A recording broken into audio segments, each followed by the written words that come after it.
214대 교황이자 최악의 교황 라인으로 불리는 시작점.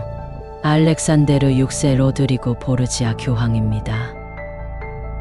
교황 알렉산데르 6세는 능력으로만 보면 뛰어난 사업가로서, 현재로 따지면 대기업 총수로서 성공할 만한 인물로 평가되는데, 하필 기독교를 대표하는 교황의 자리에서 많은 논란의 중심에 있는 남자입니다. 교황 알렉산데르 6세는 209대 교황 갈리스토 3세의 조카로 20대에는 추기경을, 이후 2년 뒤에는 발렌시아의 주교가 될 만큼 빠르게 성장했지만, 그는 당시 믿음이 아닌 세속적으로 아주 유능한 사람이었다고 알려져 있습니다. 자신의 삼촌 갈리스토 3세 이후로 4명의 교황을 섬기는 동안 청직을 팔아넘겨 막대한 부를 쌓음과 동시에 여러 권력자들을 만나 인맥을 키우는 데 힘썼습니다. 여기까지는 누구나 알고 있는 사실. 역사에 관심이 없는 사람들도 성직을 매매하던 암흑기가 존재했다는 사실은 대부분 알고 있습니다. 흔히 알고 있는 바티칸 내부에서도 하루에 몇 번씩 직업 여성이 드나들었다는 사실까지는 모를 겁니다. 알렉산데르 6세에 대해 자세히 알아보겠습니다. 추기경의 자리에 올랐을 때 이미 각각 다른 여성들에게 6명의 사생아를 갖고 있었으며, 더욱 높은 교구 대주교에 오르자 자신의 자리를 이용해 젊은 과부를 데리고 그녀의 딸까지 부인으로 삼았습니다. 거기서 만족하지 못하고 더욱 젊고 아름다운 18세 소녀를 위해 나머지 부인들을 몽땅 수도원으로 보내버리는 역대 최악의 종교인으로 볼 수 있습니다. 대주교에 위치한 그에게 두려운 것은 존재하지 않았지만, 단 한 명, 교황만은 그가 어쩌지 못해 두려워하는 존재였습니다. 그는 두려움을 극복하고자 했고, 자신이 직접 교황이 되기로 마음먹습니다. 알렉산데르 6세는 지금껏 성직을 판매해 쌓아올린 부로 여러 추기경들에게 뇌물을 바쳤고, 제물로서 교황의 자리를 사고자 합니다. 하지만 마지막 남은 베니스의 한 수도사는 그에게 뇌물이 아닌 다른 조건을 요구했는데, 바로 12살 된 어린 딸 루크레시아를 하룻밤만 빌려달라는 것. 보르지아는 교황의 자리에 올랐고 더 이상 무서울 게 없는 사람이 됐습니다.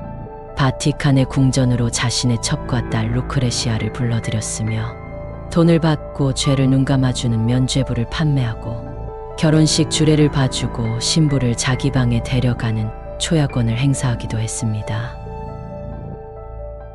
반복되는 문란한 생활로 바티칸은 매독이 만연했으며, 다른 추기경들에게 대접하기 위해 매일 매춘부들이 바티칸을 드나들었습니다.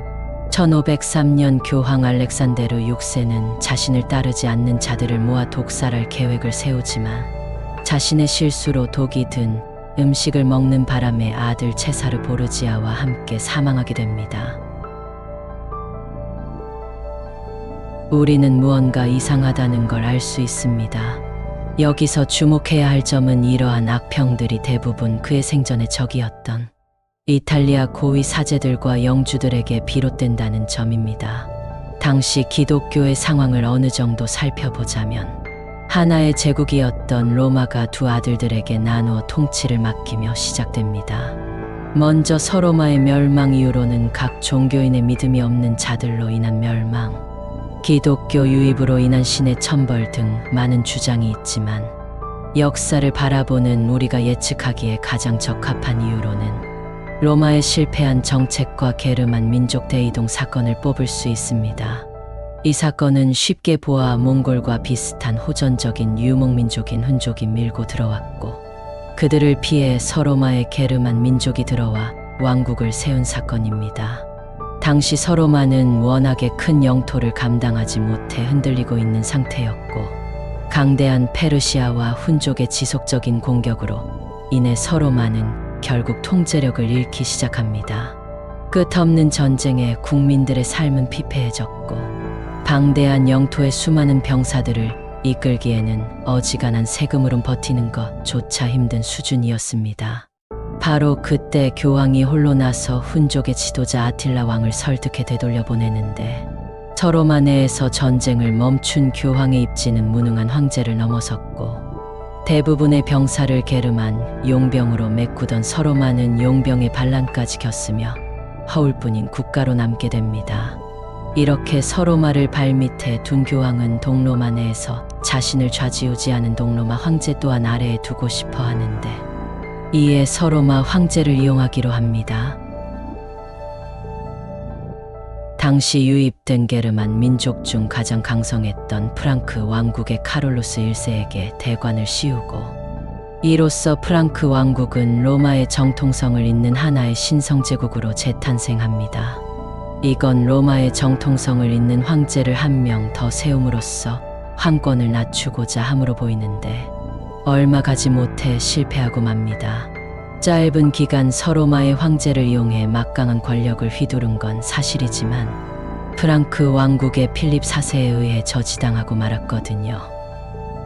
프랑크 왕국의 카롤루스 1세는 서로마의 황제가 됐고 프랑크 왕국은 시간이 흘러 세 개의 왕국으로 분할 통치받게 됩니다.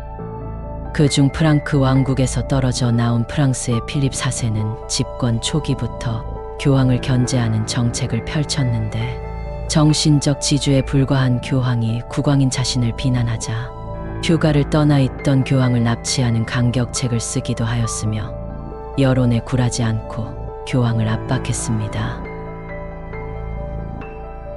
교황청은 결국 굴복하고 말았습니다.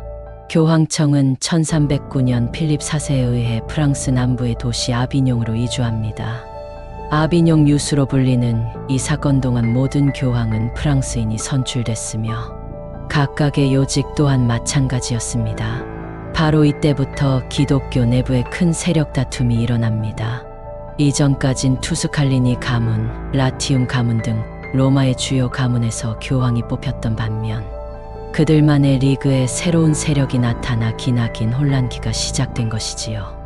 그 증거로 역대 교황의 국적을 살펴보면 대부분 로마와 이탈리아 국적 및 도시이며 아비뇽 유수 이후로 프랑스인이 선출되는 모습이 보입니다. 정말 공정한 투표로 뽑힌 게 맞다면 대체로 각국 다양하게 분포됐어야 정상인데 말이죠. 다시 보르지아 교황으로 돌아가서 정리해보면 보르지아 교황은 종교에 몸담으며 접대와 뇌물을 선택했고 그 선택으로 인해 교황의 자리까지 오를 수 있었다는 것입니다. 그의 후임자들인 교황 식스토 5세와 우르바노 8세는 그를 성 베드로 일에 뛰어난 지력을 갖춘 교황으로 평가했고 영적 지도자가 아닌 외교관, 정치가 행정관으로서 탁월한 능력을 갖췄다고 평가합니다. 분명 문란한 생활을 즐겼고 수많은 사생아들을 데리고 있었지만 이는 알렉산데르 6세만의 행위가 아니었습니다.